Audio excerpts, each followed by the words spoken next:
Good afternoon. I would like to talk to you today about implementing restorative justice in our school system. How often do conflicts go unresolved because we do not know how to properly handle conflicts or have forgotten the problem-solving skills that we had learned when we were young?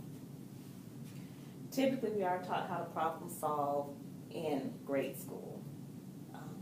But again, as we grow older, we tend to develop other ways of handling things, and so we forget what we have learned. This is why I believe the restorative justice model should be implemented in our schools. This way, the children will be able to have best practices that they will be able to take into their adult life. Now, some of you may be wondering, what is restorative justice? The definition of restorative justice is it is a philosophy that focuses on the victim and the offender and repairing the harm or crime offense that is caused. It also focuses on values and empathizing with support of the victim, holding the wrongdoer accountable for their actions, providing opportunities for conflict resolution, and strengthening public safety.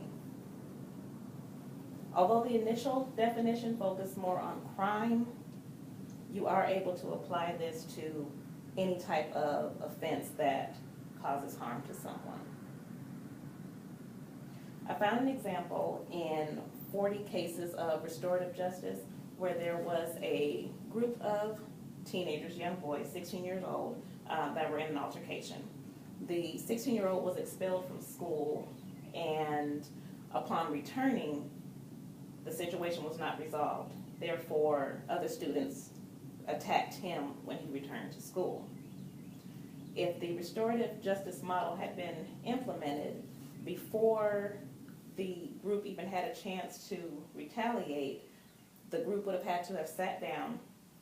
They would have discussed what was the initial cause of the conflict. Both the victim and the offender have a chance to talk and listen to each other. So this model also helps with empathy. And once they have resolved whatever the underlying issue was, then we look at resolutions on how the wrongdoer is going to be held accountable for what he did, as well as how can we resolve this from happening in the future.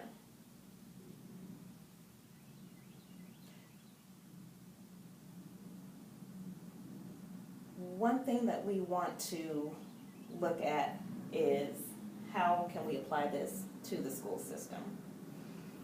It is important for all the personnel and faculty, staff, everyone that is there to be a part of a in-depth training process so that they understand the full concept of the program.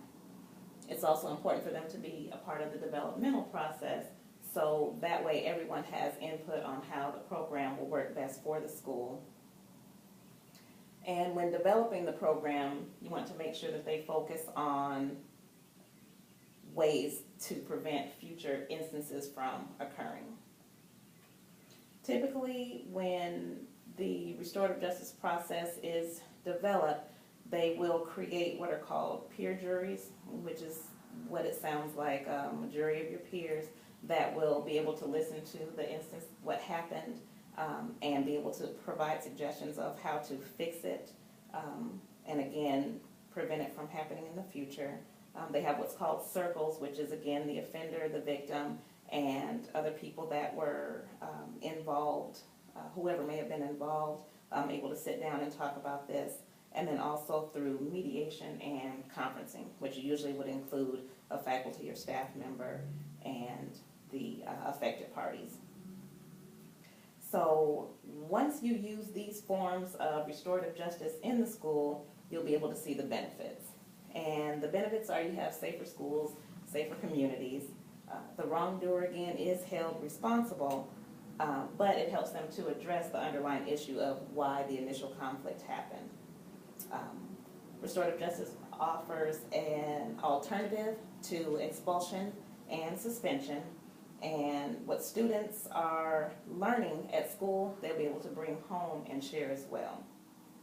So I hope that I was able to show you why I believe that restorative justice should be done in schools.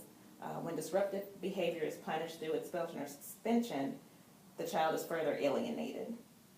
They need to spend more time effectively learning how to deal with their problems. Restorative justice will provide these skills for them, and it's imperative for their emotional and social growth.